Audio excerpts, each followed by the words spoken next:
vou repetir.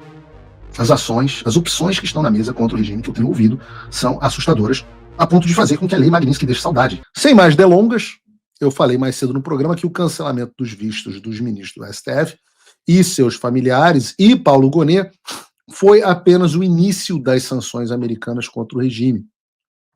A partir da dobrada de aposta que a gente viu agora como parte do Alexandre de Moraes, e a gente já viu também como essas sanções já estão causando um racha no STF, resta a seguinte pergunta: como o Trump vai reagir?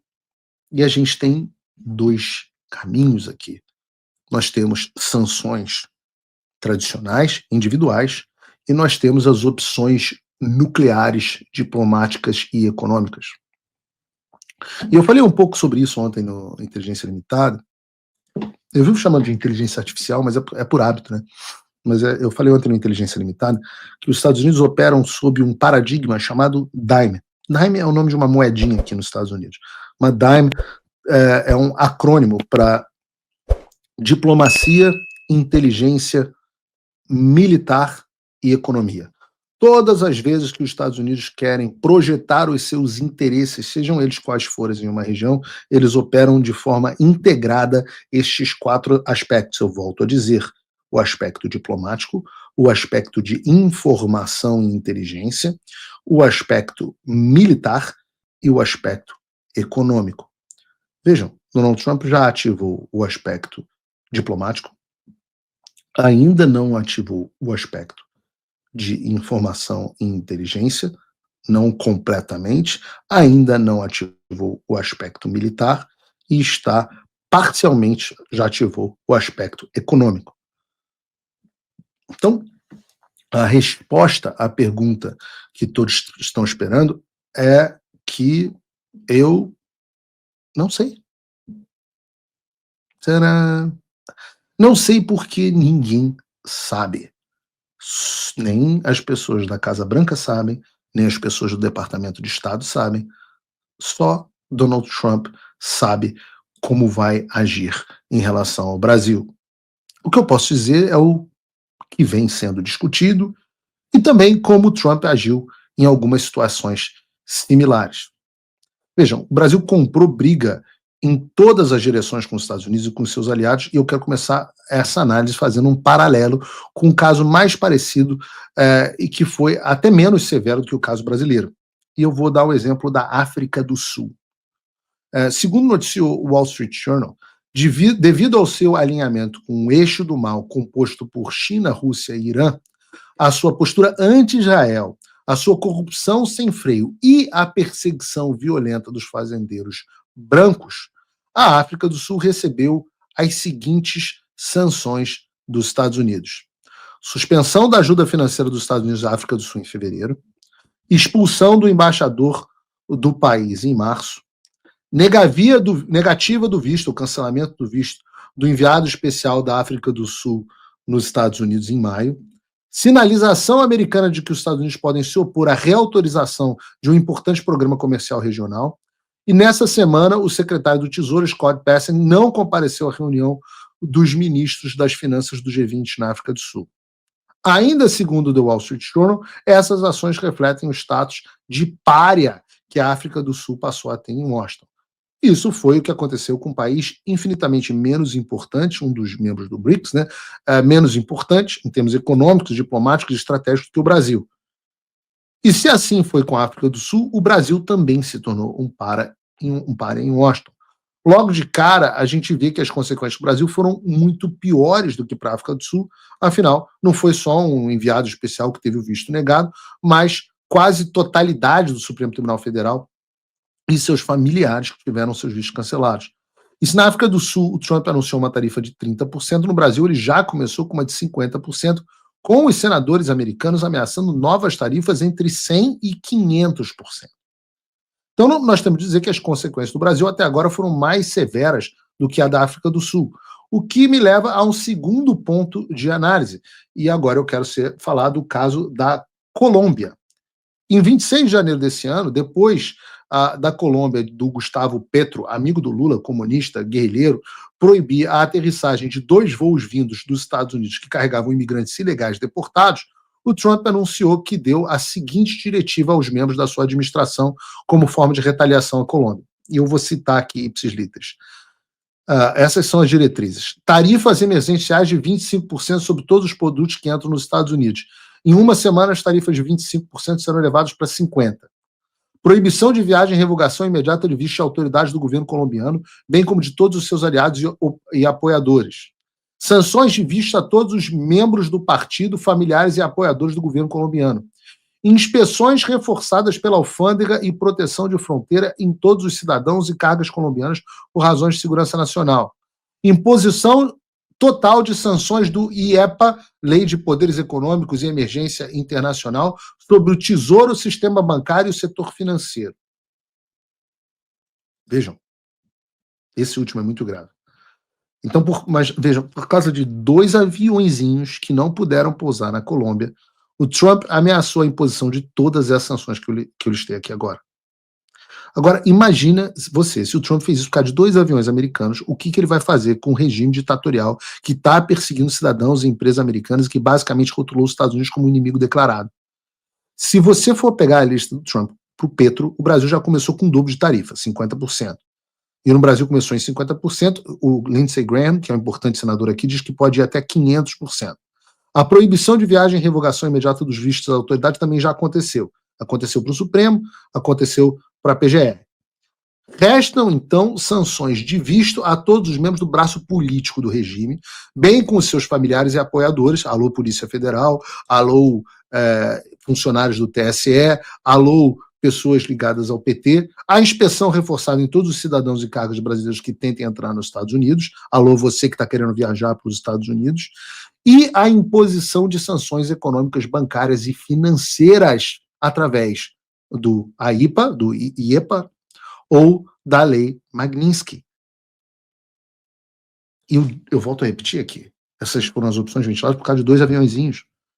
E o que eu tenho ouvido aqui nos Estados Unidos é assustador. O que eu posso dizer a vocês, que é a minha aposta, Paulo, eu fiz essa aposta ontem no Inteligência Limitada, é que o próximo passo que nós teremos serão, e até onde eu sei está muito em breve, eu continuo insistindo, e eu acho que eu errei pouco até agora, e operação do chat, mas vamos lá.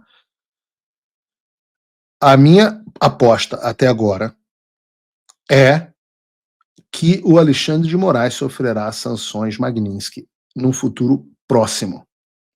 Essas sanções podem ou não, num primeiro momento, serem acompanhadas das sanções ao escritório da Viviane Barça de Moraes, que é a esposa do Alexandre de Moraes. Podem ou não. Vamos ver o que eles vão fazer. Minha aposta é sanções no Alexandre, acompanhadas, pelo menos não necessariamente no primeiro momento, mas logo em seguida, na Viviane Barça de Moraes. A partir daí, vai se aguardar a resposta do regime brasileiro. O que nós sabemos sobre a resposta do regime brasileiro? Que o Alexandre vai dobrar a aposta e reagirá com truculência, mas ele está ficando sem opções, e que o Lula fará cagadas diplomáticas. Se isso continuar escalando, nós teremos gradualmente outros ministros sendo alvo de sanções Magnitsky. Paulo Gonet não é ministro, mas seria um ótimo candidato.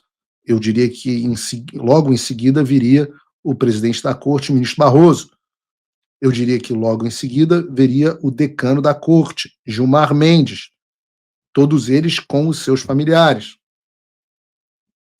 Mas vejam, eu falei sobre a doutrina Daim aqui. Então, essas ainda são ações no campo diplomático e econômico. Mas há muitas outras que podem ser feitas. Por exemplo, sanções aos bancos brasileiros, sanções relacionadas a pesquisas, sanções relacionadas a comércio, embargos a empresas brasileiras, restrições do Brasil a determinadas linhas de crédito internacional, restrições do Brasil a determinados privilégios do sistema financeiro internacional. O que eu quero dizer com isso é que esse é o caso onde a floresta inteira vai queimar. Então eu digo a vocês, com dor no coração, que nós estamos em um ponto de decisão para o país. Nós estamos no ponto de decidir para onde vamos. E eu acho que a elite do Brasil ainda está muito tardia em entender os meios de ação que dispõem os Estados Unidos da América. Então eu faço um apelo às elites e autoridades brasileiras. O que está por vir, seja lá o que for, a floresta inteira queimada pode ser evitada. E eu estou mais do que disposto a impedir que a floresta queime. Para isso, vocês precisam dar o primeiro passo. É só o primeiro. Não estou dizendo que vai resolver. É o primeiro passo para sentar na mesa de negociação. É o seu. Se você joga pôquer, na maioria dos torneios de pôquer, para você sentar na mesa, você tem que comprar um cacife. Se você quer comprar o cacife para sua embaixadora parar de tomar porta na cara, e para você sentar, e eu faço questão de fazer isso pessoalmente, se você quer comprar o cacife, você senta na mesa aprovando, deixando que o Congresso aprove uma anistia ampla, geral e restrita. Esse é um ótimo primeiro passo. Um segundo passo é uma legislação que garanta a liberdade de expressão, especialmente online. Eu chamo de Bill of Rights online. Um Bill of Rights, uma carta dos direitos da liberdade de expressão online, que é algo que reverta a decisão esquizofrênica do Supremo Tribunal Federal sobre o Marco Civil da Internet. E o terceiro item, que é inevitável, é a responsabilização dos agentes públicos que abusaram do poder. E neste caso, nós achamos que pode ser que o caminho seja utilizar o Alexandre como um bode expiatório. Sim, é verdade, ele não agiu sozinho. Sim, é verdade. O ministro Fux deveria, por direito, ter tido seu visto cancelado. Mas a gente resolveu dar um voto de bondade a ele, um voto de boa fé. E ele agiu, comprovando que nosso voto de boa fé estava na direção correta. Mas a verdade é que quase todos os outros ministros têm razões para serem sancionados de uma forma ou de outra. Eu digo aos senhores, e vou repetir, as ações, as opções que estão na mesa contra o regime que eu tenho ouvido são assustadoras, a ponto de fazer com que a lei Magnitsky deixe saudade. E eu não sei o que o presidente Trump fará. Vejam, falaram para mim, Paulo, esse negócio do GPS que está circulando é verdade? Eu falo assim, olha, eu nunca ouvi essa questão do GPS, mas o que eu ouvi, e eu vou dar aspas aqui de uma pessoa da Casa Branca, at this point, all the options are on the table, que significa, a esta altura, todas as opções estão na mesa. Se você, como eu, está dormindo mais tranquilo agora que o Trump voltou à presidência, ótimo. Mas e o Brasil?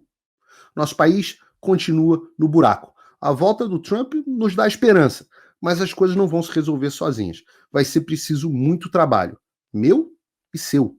E não adianta xingar muito nas redes sociais achando que isso resolve alguma coisa. Não tem salvador da pátria, não tem um político que vai resolver por você. A responsabilidade é sua. Eu larguei tudo para me dedicar a isso. E você? Como você pode ajudar sem abandonar as suas obrigações? Simples. Apoie quem está na linha de frente. Sem isso, esse trabalho simplesmente não continua. Acesse www.paulofigueiredoshow.com/apoie e com a partir de $5 por mês, garanta que isso siga em frente. Se puder ir além, torne-se meu patrono Gold e participe do meu grupo privado e ajude a definir as minhas próximas pautas. A diferença entre vencer e perder está na ação. Durma tranquilo, sabendo que você fez a sua parte.